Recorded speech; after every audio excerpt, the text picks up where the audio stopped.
Vehmaan koulun oppilaat. Kuten olette huomanneet, koko Varsinais-Suomi on kaaoksen vallassa.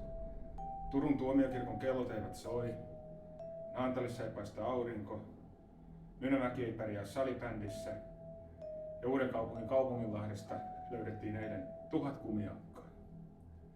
Vehmaalla asiat sujuvat eiliseen asti hyvin, mutta tänä aamuna vitsaukset tulivat myös meidän riesaksemme.